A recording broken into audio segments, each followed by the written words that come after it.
আসার পর শুনলাম যে এটা রাসবিহারী মণ্ডলের ব্যবস্থাপনায়, খুব সুন্দর ব্যবস্থাপনা। শুধু একটা ত্রিপল থাকলে ভালো হতো আর কি, শেষ পর্যন্ত লোক বসে থাকতে পারত। আর বিশেষ করে সুদেষ্টার অনুরোধে আজকে এসেছি। এখানে কিংবদন্তি শিল্পী, প্রবাদ প্রতিম শিল্পী সলিল চৌধুরীর গান গাবার মতন দুঃসাহস আমার নেই। চেষ্টা করবো আর কি, একটি গান গাইব। শ্রদ্ধেয় শিল্পী কিশোর কুমারের গাওয়া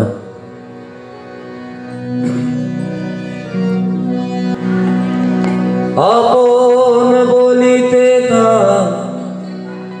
কেউ ছিল না দুনিয়া, সারাটা দিন থেকে ছড়াতো বনে।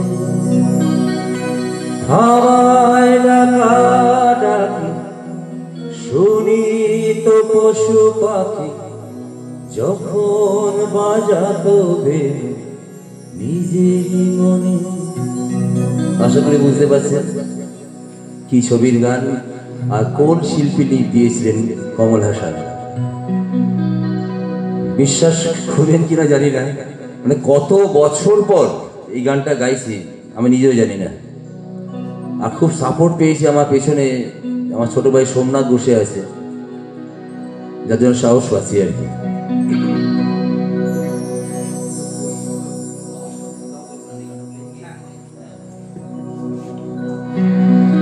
শোনো শোনো গো সবে শোনো দিয়া মন,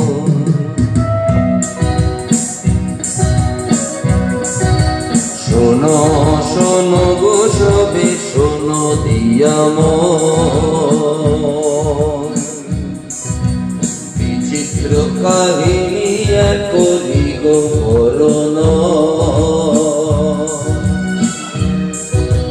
শোনো শোনো গো সবে শোনো দিয়া মন। বিচিত্র কাহিনী করি গো বর্ণনা। এক দেশে এক বনের ধারে ছোট নদীর তীরে ছিল এক রাখাল ছেলে, এক ছোট কুঠিরে। আপন বলিতে তার কেউ ছিল না দুনিয়ায়, সারাটা দিন যেন ছড়াতো বনে। হাওয়ায় ডাকাডাকি শুনিত পশু পাখি, যখন বাজাতো বেল নিজেরই মনে। পশু পাখি হরিণ হাতি সাথী ছিল তার, সঙ্গে তাদের হেসে খেলে ভিজে যেত তার। বুঝতো সে তাদের কথা, তারা বুঝতো তার। এমনি করেই কয়েক বছর হয়ে গেল ঠান্ডা পড়েছে তো একটু গানের তালে তালে একটু তালি হবে, তালে তালে প্লিজ। হঠাৎ কি হলো মনে, ভাবলো রাখাল কি কারণে, মানুষের সঙ্গ বিনা আর থাকা না যায়। যাচ্ছিল চুরি করি তাই এসে দিল পারি, যাবার আগে সবার কাছে দিল সে বিদায়। হাতি প্রথমে বলল তুমি থেকে যাও, গরু বাছুর ছাগল সবাই বলল সঙ্গে না। এরপরে পাখিরা এলো সকলে দল বেঁধে, বলল মোরা গান শুনিয়ে রাখবো তোমায় বেঁধে। কিন্তু সে রাখালের মনে কি হয়েছে, বাধা না মেনে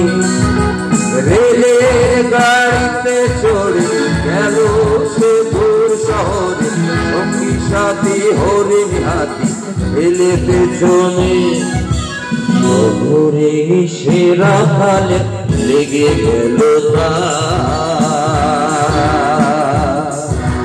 বিরাট বিরাট বাড়ি গাড়ি কত না হাগডা মানুষে মেশিনে সেথায় চলে রোপে আকাশে সেখানে উড়ে বেড়ায় রোপে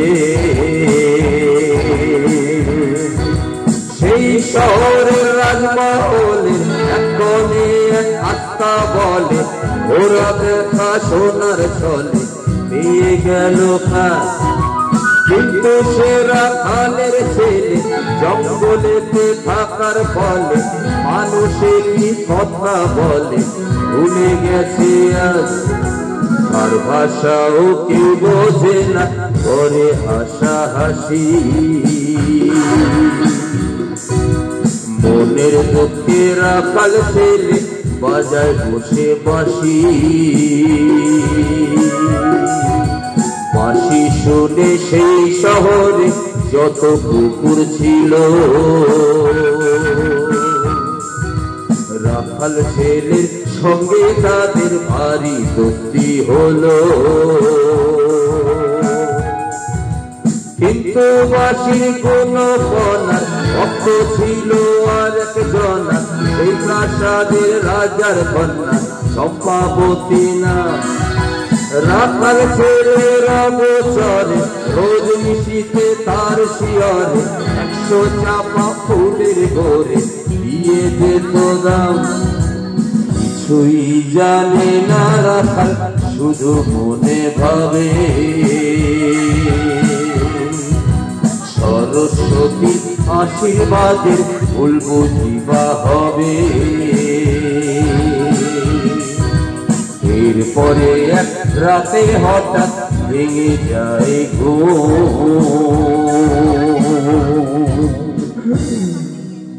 দেখে চম্পাবতী শিয়রে তার দাঁড়িয়ে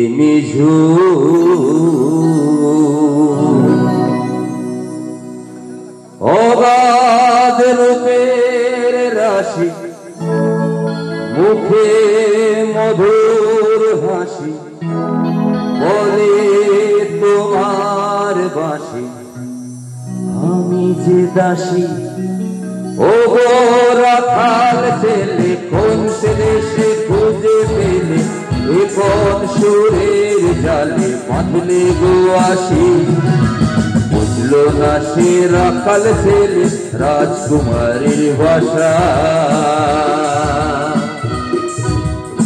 রইল যে বোকার মতো দু চোখ ভাষা ভাষা রাজকুমারী ভাবলো বুঝি কোথে শিয়ে চাষা চলে গেল ধীরে ধীরে মুখে তার হতাশা এরপরে এক রাজার কুমার আম্বাসাডার গাড়ি করে তার এলো জিতে দিল কন্যা কোমল হৃদয় বলল চম্পাবতী আসি ওরা তার সন্ন্যাসী এবার তুমি বাজাও বাসি তাও করে বিদায় সেই প্রাসাদে বন্দি ছিল এক যে খাঁচার টিয়ে বলল রাখাল ছেলে শোনো যা বলি মন দিয়ে যাও ফিরে যাও কোনে তোমার কে বুঝবে না কথা তোমার মানুষের ব্যাপার স্যাপার আলাদা রকম এরপরে যা হবার হলো রাখাল ছেলে চলে গেল আমার কথাটি ফুরালো কাহিনী খতম বিদায় আমিও নিলাম করিয়া প্রণাম যেন সদা সুখী হয় দম্পতি পুরে মনস্কার।